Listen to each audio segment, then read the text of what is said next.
Dr. Selin Arath pressed her palm against the observation deck's crystalline viewport, watching another star die.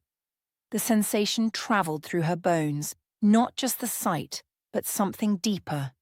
A vibration that made her teeth ache and her wedding ring grow cold against her finger. Through the lumen gate's advanced sensors, she witnessed the impossible.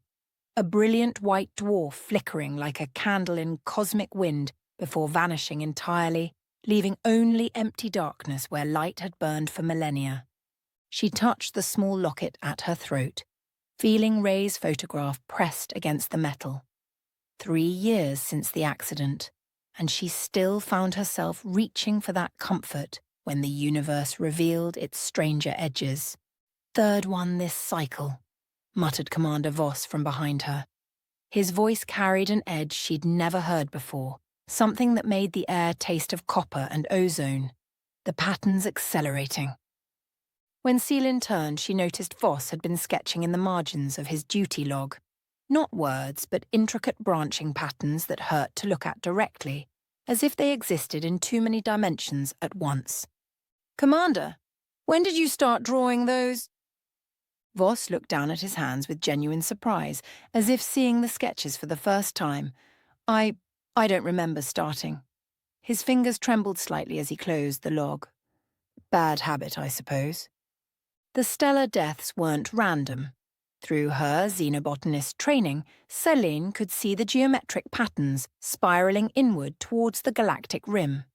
Like root systems, like something vast and patient, feeding methodically through space. Her laboratory felt different when she returned to it.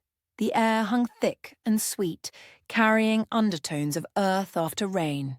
Her specimens, hardy void kelp and crystalline moss from dead worlds, had begun exhibiting impossible behaviours. She watched a sample of Andromedan lichen pulse with its own internal light, its surface rippling like water disturbed by unseen movement.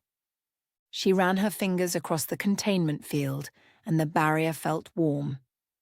Too warm. The readings showed normal parameters, but her skin told a different story, something alive pressed against the other side, something that wanted out. From the ship's archives, she pulled pre-human star charts, salvaged from archaeological digs. The ancient symbols swam before her eyes, mathematical poetry written by civilizations that had watched their own suns disappear. One phrase repeated across multiple fragments, carved with desperate urgency. Xaz'Nirath, the Maw of the sky root. "What were you trying to tell us?" she whispered to the empty air, tracing the symbols with trembling fingers. The truth emerged in fragments from the restricted xenological files. Xaz'Nirath wasn't a natural phenomenon.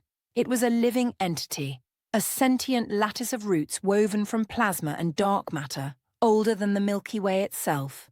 The surviving records painted a picture of cosmic gardening, of something that moved through galaxies harvesting stars to grow forests of burning fractal wood across reality's fabric. But the details that made her blood run cold were smaller, more human. Crew logs from vanished research vessels, final transmissions that spoke of dreams filled with the sound of growing things, of teammates who hummed melodies no human throat should know, of ships that began sprouting bark and bleeding sap. A soft chime drew her attention to the atmospheric readings. Impossible numbers scrolled past, trace amounts of chlorophyll in the recycled air, elevated photosynthetic markers in the ventilation systems. The lumen gate itself was changing cell by cell, molecule by molecule. She found Navigator Chen in the stellar cartography lab, his hands moving across the star maps with liquid precision. Around him, the other navigation staff worked in perfect synchronization, their movements forming patterns she recognized from her botanical studies, the way vines grew toward light, the way root systems coordinated across vast distances. When Chen looked up, his smile revealed teeth that seemed too sharp, too numerous. "The harvest approaches its crescendo," he said, his voice carrying harmonics that made her bones vibrate.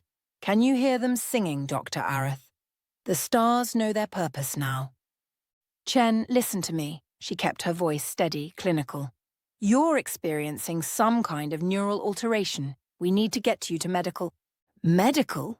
His laugh sounded like wind through leaves that had never known atmosphere. Dr. Martinez understands. He's cataloguing our beautiful changes. Selin backed toward the corridor, her heart hammering against her ribs. Through the walls that had been pristine metal hours ago, she could see veins of something organic threading through the plating. Dark wood grain pulsed beneath transparent aluminum, and the ship's emergency lighting had taken on a greenish cast that reminded her of sunlight filtered through a forest canopy. The medical bay reeked of sap and growing things. Dr. Martinez hunched over his microscope, his skin bearing the subtle grain pattern of living wood. When he spoke, tiny spores drifted from his mouth like visible breath in cold air. "Fascinating adaptations," he murmured, never looking up from his samples. "Our cellular structure is being optimized for symbiosis. Look at these readings, Selin. We're becoming something that can photosynthesize stellar radiation directly. Imagine never needing food again, never aging, never dying." She approached his workstation with the careful movements of someone walking through a minefield.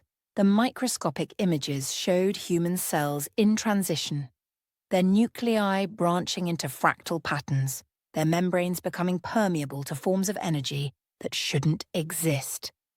"This isn't adaptation, Martinez. This is consumption." He finally looked up, and his eyes reflected light like a nocturnal animal's. "Is there a difference? The caterpillar doesn't mourn when it becomes the butterfly." Selin fled to her quarters, sealing the door behind her. But even here, in the space that had been hers for 3 years, she could feel the change creeping in. The walls breathed now. She could see them expanding and contracting with rhythms that matched no human heartbeat. When she pressed her ear against the bulkhead, she heard something that sounded disturbingly like circulation, like vast chambers, filling and emptying with luminous sap. She opened her locket, staring at Ray's face in the holographic capture. They'd been planning children when the transport accident took him. She'd thrown herself into deep space research afterward, fleeing to the galaxy's edge, where human grief might feel smaller against the cosmic scale. "Would you understand, Ray?" she whispered to the photograph. "Would you have chosen this blooming oblivion?" The ship's intercom crackled to life, but instead of human voices, she heard something else. A sound like wind through branches that spanned light years, like photosynthesis occurring on a galactic scale. The lumen gate shuddered, and she watched the transformation accelerate around her. Her desk began sprouting bark-like protrusions, and the air grew thick with the scent of impossible flowers. Her reflection in the mirror showed the first signs, tiny fractal patterns beneath her skin, spreading from her fingertips toward her heart. The changes didn't hurt. That was perhaps the most terrifying part. They felt natural, inevitable, like finally remembering something she'd always known. Through her viewport, space itself revealed its hidden nature. What she had taken for empty vacuum now showed vast root systems threading between stars, invisible networks of plasma and dark matter that connected dying suns to something unimaginably large. The forests they left behind weren't destruction but transformation, space-time itself becoming a medium for impossible growth. Commander Voss materialized through her door, which no longer possessed the solidity to keep him out. His transformation was nearly complete now.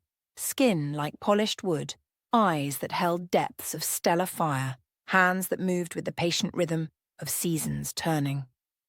"The choice must be made," he said, his voice carrying echoes of cosmic wind. "We can resist and be dissolved, or we can join the harvest and learn what lies at the heart of everything." But as he spoke, she caught something in his expression. A flicker of the man he'd been, trapped somewhere behind those star-bright eyes. For just a moment, she saw fear there, terror at what he was becoming, what he was losing. "Do you remember who you were?" she asked quietly. "I remember. Fragments. like trying to recall a dream after waking. His wooden features creased with something like sorrow. But the knowing that comes after. Selin, I can feel every star in this spiral arm. I can taste the birth of new worlds. Is individual memory worth holding against something so vast?